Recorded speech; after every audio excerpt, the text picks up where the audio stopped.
সকলেই নাটকের সঙ্গে যুক্ত রয়েছি প্রায়, এবং সেদিক থেকে দেখতে গেলে এটা অনেক দিন পর আমাদের একটা বসা হয়েছে আবার। অতিথির পর আজকে আবার বসছি ভোগ নিয়ে।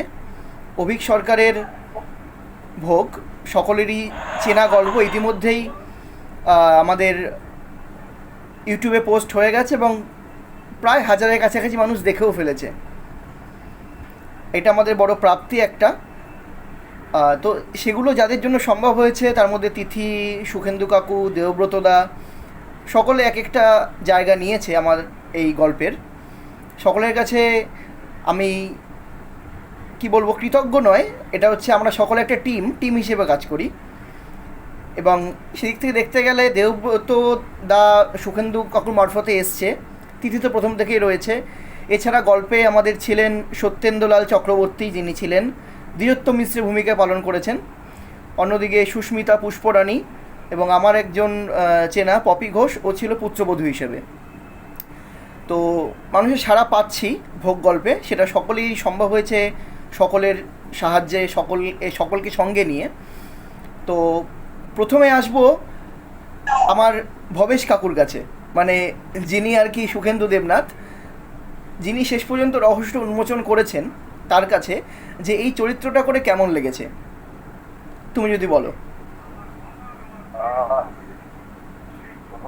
একটু জোরে বলবে, সাউন্ডটা রেকর্ড হবে, তাহলে একটু জোরে বলবে। যদিও প্রত্যেকে জয়েন করেনি ওই কলটাতে, তাদেরকে নিয়ে বলছি এটা তো একার দ্বারা কারোর পক্ষে সম্ভব নয়। একদম গ্রুপ যেটা হয় মানে অ্যাজ এ টিম আমরা যেইভাবে আগে যাচ্ছি, এটা ভবিষ্যতে ভালো হবে আশা করছি। এবং হ্যাটস অফ টু রাজা এবং তার সমস্ত প্রচেষ্টাকে। সবচেয়ে বড় কথা যেটা আমি বলবো, প্রত্যেকটা ছবি যখনই আমি করার চেষ্টা করি,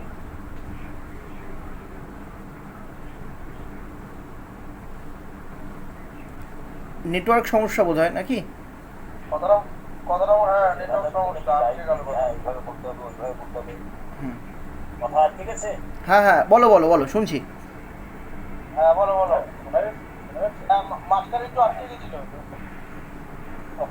প্রত্যেক চরিত্র করার আগে আমাদের গাইডেন্স দরকার, সেই গাইডেন্সটা প্রথম থেকে রাজা থেকে পেয়েছি আমরা। রাজা আমার ভাইবোর মতো, যাই হোক যেহেতু এখনো কাকু কাকু বলছি, কাকুর মতো দাদুর মতো থাকে, কোনো কোনো অসুবিধা নেই, করতেই পারে। হ্যাঁ, তবে রাজার প্রচেষ্টাকে তাদের খুব সহযোগিতায় যেভাবে সময় বার করে তুলে দেওয়া, হ্যাঁ প্রত্যেকটা স্ক্রিন। হ্যাঁ এখন তো এমন নেশা জেগে গেছে ওর এই পাল্লায় পড়ে, এখন যখনই স্ক্রিন পড়ে সঙ্গে সঙ্গে প্রিন্ট আউটের জন্য দৌড়াচ্ছি, তাই প্রিন্ট করে নিয়ে আসি। কেননা মোবাইলের মাধ্যমে দেখে দেখে করাচ্ছি, আমার মনে হয় প্রিন্ট করে নেওয়া ভালো। এবং আমার ঘরে বোধ হয় ওটা 25-30টা মতো স্ক্রিন পড়ে আছে। আশা করবো সবার কাছেই আছে, দেবব্রতর কাছেও আছে বোধ হয়। চরিত্র করে খুব ভালো লেগেছে। হ্যাঁ আছে দেখি, একদমই তাই। ও বাবা, এবার লিখে নিচ্ছে, এটা খুবই ভালো।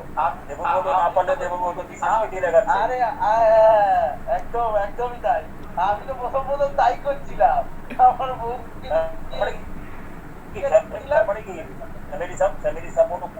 একদম একদম। আচ্ছা, এইখানে একটা জিনিস আমি বলে রাখা ভালো, যেটা দেবব্রতর মনে বারবার জেগেছে, আমাকে দু একবার এটা নিয়ে প্রশ্ন করেছে। বারবার না, আমি বলি কথাটা। ব্যাপারটা হচ্ছে বিজয়, হ্যাঁ হ্যাঁ, তো আমাদের যখন ভোগ রিলিজ হলো, ঠিক আছে, তা আমি স্ট্যাটাসে দিলাম, ঠিক আছে, দেওয়ার পরে হঠাৎ করে একদিন আমি অফিস থেকে ফিরছি রাত্রিবেলায়, হ্যাঁ হ্যাঁ, তো হঠাৎ করে আমার কাছে একটা ফোন এলো, আমার এক বসের। সে একটু গল্প গল্প করতে ভালোবাসে। আচ্ছা। হঠাৎ করে ও সাডেনলি এমন একটা ভয় দেখিয়েছে আমাকে। ও বলছে যে তুই যে এই সমস্ত গল্পগুলো করছিস, হ্যাঁ হ্যাঁ, হ্যাঁ তুই কিন্তু বড়সড় কেস খাবি। আমি বললাম কিসের কেস? হ্যাঁ না, তার আগে বলছে তুই কিন্তু বড়সড় কেস খাবি, তোর কিন্তু জেল ফেল হয়ে যাবে, কোর্ট কেস খেয়ে যাবি। আমি বললাম কি করেছি তুমি হঠাৎ করে এরকম বলছো? আমি গাড়ি চালাচ্ছিলাম, গাড়িটা দাঁড়িয়ে করি আমি শুনলাম। তা আমি বললাম তুই কিসের কেস? বলছে এই যে তুই যে গল্পটা ভোগ বলে গল্পটা তুই ইয়ে করেছিস, সেগুলো তুই পারমিশন না নিয়ে করছিস, এগুলো কিন্তু বড়সড় কেস হয়ে যায়।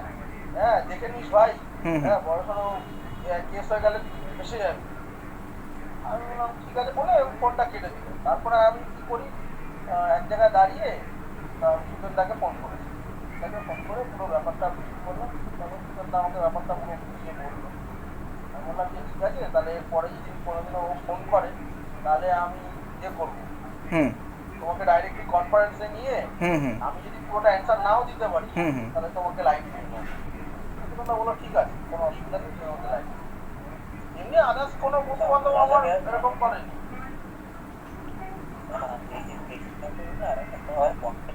ঠিক আছে, রাজা যে জিনিসটা করছে এখানে প্রত্যেকটা গল্পের প্রত্যেকটা অডিয়েন্স একটা ডিসক্লেমার লেখা আছে।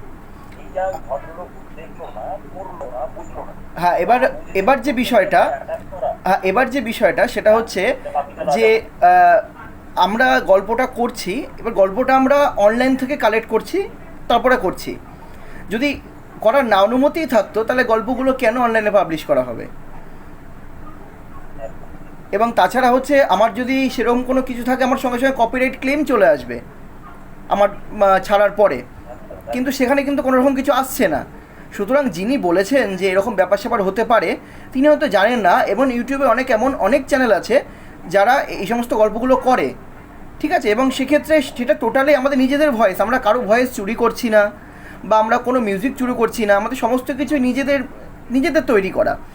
তো সেক্ষেত্রে ওইসবের কোনো ব্যাপার নেই, আর সেক্ষেত্রে হলে অনেক আগে হয়ে যেত এগুলো, ঠিক আছে। আমাদের এমন অনেক গল্প আছে এখানে কপিরাইট ক্লেম এসছে, এটা ইউটিউব বুঝে না, এইসব ওরকম কোনো ব্যাপার থাকে না। আমরা ব্যাপারটা টোটালি অনলাইন দিয়ে করছি, মানে অনলাইনে পাবলিশ বই থেকে করছি। আমরা কোনো বইয়ের সত্ত্বও কিনছি না বা কোনো গল্পের সত্ত্বও কিনছি না, আমরা টোটালটাই অনলাইন থেকেই করছি। এবং যে কটা বই সত্ত্ব নেওয়া দরকার সেই সমস্ত সত্ত্বের বই আমরা যাইনি। আমরা এখন অত বড় ইউটিউব চ্যানেল হয়ে যায়নি যে সত্ত্ব কিনে আমরা করবো, আমরা অন্য বড় ইউটিউব চ্যানেল নই। তো সেদিক থেকে দেখতে গেলে আমরা সমস্ত গল্পটাই অনলাইন থেকে কালেক্ট করি, এবং তোমাদের যে ডায়লগগুলো পাঠানো হয় সেগুলো অনলাইন থেকে কপি করে আমি পাঠাই। তো সেক্ষেত্রে আমার তো একটা সাইট, এবং সেক্ষেত্রে আমার তো সাইট রয়েছে, এমন না যে আমার কাছে তো অনলাইন থেকেই নিচ্ছি, সেক্ষেত্রে কোনো প্রবলেম হচ্ছে না। আমি কপি করছি, পেস্ট করছি, গল্পটা বানাচ্ছি, তাহলে সেক্ষেত্রে কোনো সমস্যা হচ্ছে না। হ্যাঁ, রাইটার লিখেছে, হ্যাঁ। এবং প্রথমেই তো বলে দিচ্ছি গল্পটা কার লেখা, কোথা থেকে আমরা নিয়েছি। গল্পটা অমুক লেখকের লেখা, আমরা অমুক বই থেকে নিয়েছি। ওই দাদাটা বলছিল যে এরকম যে রাইটারের যে গল্পটা তোরা যে নিয়েছিস, তোরা যে এটা করছিস, এটা কি রাইটারের পারমিশন না নিয়ে করা যায় না, এরকম একটা ব্যাপার আছে নাকি বলে। ও আমাকে এই কথাটা এর আগেও আমাকে বলেছে দুবার। আচ্ছা, আমি বইটা কিনেছি না, আমি বইটা কিনেছি কলকাতা বইমেলা থেকে, এবং সেখানে তো তাহলে রাইটার বইটা দিয়েছে বলে তো বইটা কিনতে পেরেছে পাঠকরা। তাহলে সেখানে তো একটা অনুমতি আছে এই লেখকের যে তোমরা বইটা নাও, বইটা পড়ো, এবং বইটা পড়ে আমরা ডিজিটালাইজড করছি, এটাই পার্থক্য, আর কিছু না। তো সেখানে বইটা তো আমরা পড়ছি, বইটা পড়ে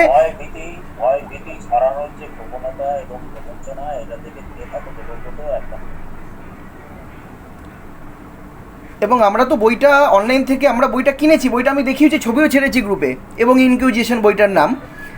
তো এই যে এমন কিছু বই আছে, ওই বইটার মধ্যে যেমন ভোগ আছে তেমন রক্তফলকও আছে। রক্তফলকও অনেক চ্যানেলে করা হয়েছে, তো সেগুলো তো পুরো স্ক্রিপ্টেড, সেটা বই থেকেই আমরা নিয়েছি। আমরা আলাদা করে কোনো পাবলিশারের কাছে যাইনি, আমরা অনলাইনেও নিতে পারি, এবং সেক্ষেত্রে কোনো রকম ক্লেম আসেনি।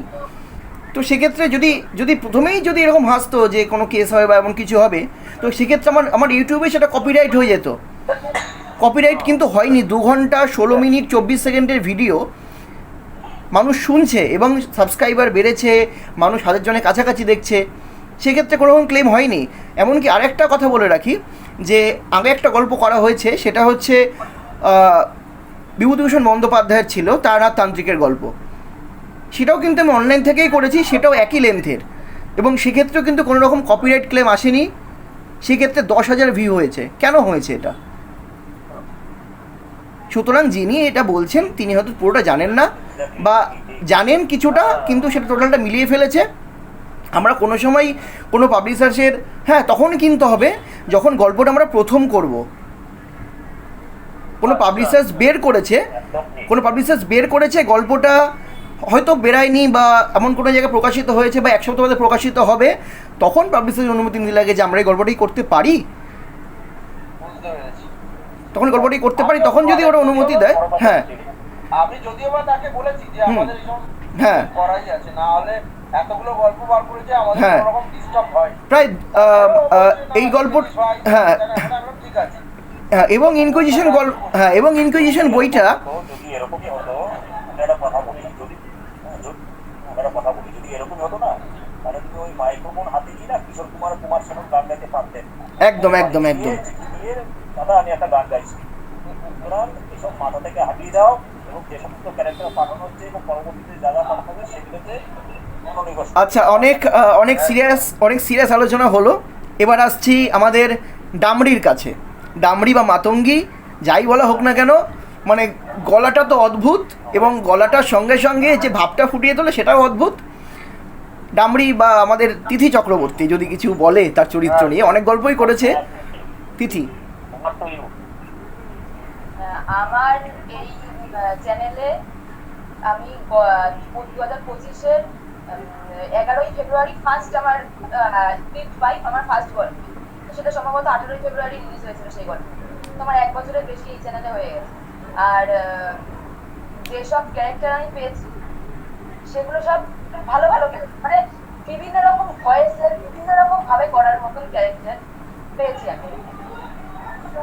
সাধারণত যেটা টেলিভিশনের ক্ষেত্রেও হয়, চ্যানেলের ক্ষেত্রেও হয়, ভয়েস আর্টিস্টের ক্ষেত্রেও হয়, সব ক্ষেত্রে হয়ে থাকে যে টাইপ কাস্টে পড়ে যায়। এবার খুব ভালো কথা যে আমি টাইপ কাস্টের মধ্যে কোনোদিনও পড়ি।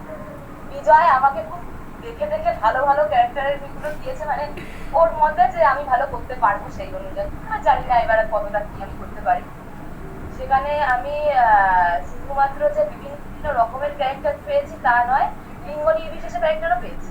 মানে শুধুমাত্র যে মহিলা ক্যারেক্টার করেছি তা নয়, আমি শার্লক হোমসের গল্পে ছেলেদের ক্যারেক্টার করেছি, তারপর শঙ্কুর পরলোক যাত্রা গল্পে আমি ছেলেদের ক্যারেক্টার করেছি। তো আর যেটা দরকার, আরো যেটা মেইন দরকার সেটা হচ্ছে অডিয়েন্স সাপোর্ট। এতে অডিয়েন্সের তো যারা আমার যেসব বন্ধু বান্ধবরা দেখে তারাও খুব ভালো ভালো এতে সাপোর্ট দিয়েছে। আর বলা ভালো যে অনেকে আমার কাছে বলেও ছিল যে তুই সাথে কাজটা করিস, তো তাকে একটু বলিস তো পারলে আমাকে কোনো ক্যারেক্টার বলেছিল। বলার পর আমি সেটা যাকে বলবো তখন এবার কত করে বলছি কি না রে আমি এই সময় ব্যস্ত হয়ে গেছি, আমার এখন হয়তো হবে না, এরকম বলে মানে তারা ইন্টারেস্ট দেখিয়েছে।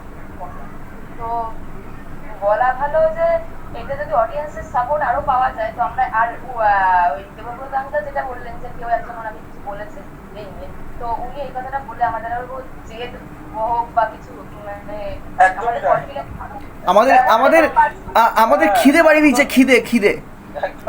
এই জন্য আগামী সপ্তাহে খিদেই আসছে। কৌশিক মজুমদারের গল্প খিদে আসছে। এবার এমন পজিশন আমার অনেক বন্ধুরা বিজয় গল্পগুলো কিন্তু দেখার জন্য খুব ইন্টারেস্টেড হয়েছে। ইভেন এমন লোক আছে, মানে আমার অফিস কলিগও মধ্যে কয়েকজন আছে যে দাদা আমাকে কিন্তু এই গল্পগুলো একটুখানি শেয়ার করবে, তুমি খুব সুন্দর সুন্দর গল্প করছো, দেখলাম শুনেছি, হ্যাঁ গল্পগুলো শেয়ার করবে। তা আমার মোটামুটি আগে 3-4 জনকে আমি আগে শেয়ার করতাম, এখন ভোগের পর থেকে আমি এখন 25 থেকে 30 জনকে শেয়ার করছি গল্প। এটা পাও না, এটা অডিয়েন্সের কাছ থেকে পাও না। তো এবার আমি আসবো আমাদের দেবব্রত দার কাছে। আমার কিছু পেশেন্টও আছে, মানে ডাক্তারের পেশেন্ট, তারা সানডে সাসপেন্স শুনতে ভালোবাসে। তারা যবে থেকে আমি এরকম গল্পতে যুক্ত হয়েছি তারা বলছে যে বয়স্ক মহিলা, ওনারা বলছে যে বাবা তুমি আমাদেরকেও পাঠাবে, আমরা তো রেডিওতে শুনি, এবার তোমারটাও মোবাইলে শুনি। বাহ বাহ বাহ বাহ বাহ। সিনিয়র ভদ্র মহিলারা, তাদেরকে পার্সোনালি পাঠাচ্ছি, মানে কোনোদিন যদি তোমার সাথে সামনাসামনি হই তাদের সাথে ডাইরেক্টলি কথাও বলাবো তোমার, এবং তারা শুনে বলছে যে তোমার গল্পগুলো খুব ভালো আসছে। এই মানে দেখা হলেই, চেম্বারে দেখা হলেও ওরা আমাকে ফিডব্যাক, আচ্ছা আচ্ছা, সুন্দর গল্পগুলো তোমার এই হয়েছে। আমার নিজের জেঠু শুনে, আচ্ছা আচ্ছা, জেঠু শুনেও আমাকে পাঠায়, জেঠু দিদি এরা সবাই। আচ্ছা, এবার দেবব্রত দা তোমাকে বলবো যে তুমি হচ্ছে আমাদের মানে এই প্রথম হয়তো তুমি লাইভ আড্ডায় থাকলে, তো তোমার এক্সপিরিয়েন্স বোধহয় 5-6টা গল্প হয়েছে, তো তোমার কেমন লাগছে কাজ করে, বা তোমার চরিত্রগুলো পেয়ে কেমন লাগছে?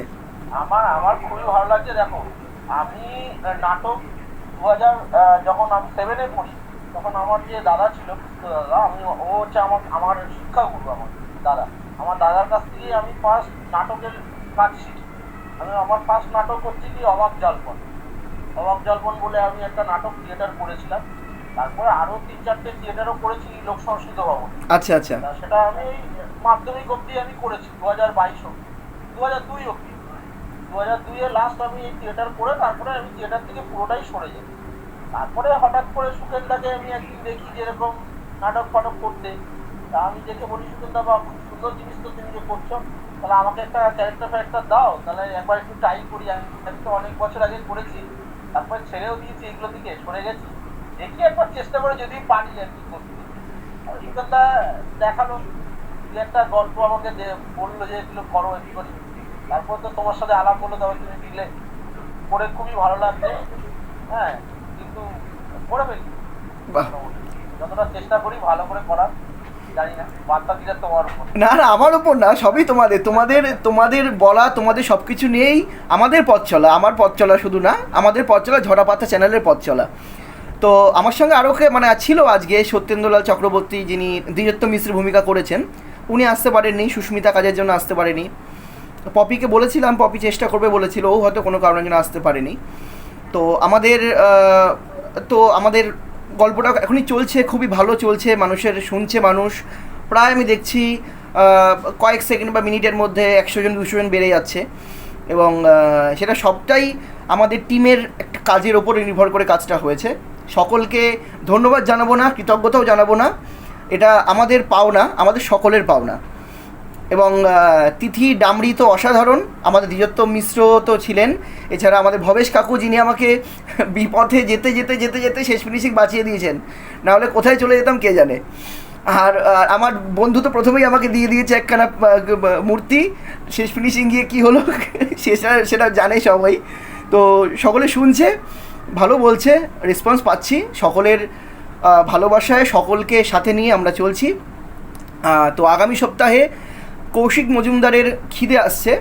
তুমি যেমন বললে খিদেটা বাড়িয়ে দিয়েছে, আমাদের তিথি বললো খিদে বাড়িয়ে দিয়েছে। তো আগামী সপ্তাহে খিদে আসছে কৌশিক মজুমদারে, সেখানেও তিথি রয়েছে, যদিও সেখানে অসুস্থ মহিলা, খুব একটা প্রেশার দিতে পারবে না। মেন প্রেশার দেবে হচ্ছে, হ্যাঁ, কিন্তু বেশি অসুস্থ করে দেবে সুখেন্দু কাকু, বেশি অসুস্থ করে দেবে সুখেন্দু কাকু। ট্রান্সফার নিয়ে অবস্থা খারাপ, ট্রান্সফার করে শরীরটা খারাপ করে দিয়েছে। আর আমি তো রয়েছি বড় ছেলে হিসেবে। আর এবং দুজন পরের আড্ডা যদি করতে পারি, দুজন শিশু শিল্পী রয়েছে, দুজনই আমার আমার স্যারে যেখানে আমি আবৃত্তি শিখি, শব্দকণা আবৃত্তি সংস্থার স্টুডেন্ট, একজন প্রাক্তনী এবং একজন বর্তমান স্টুডেন্ট। তো তাদেরকে নিয়েও গল্পটা করার চেষ্টা করি। হ্যাঁ হ্যাঁ, অবশ্যই অবশ্যই, একদমই একদমই।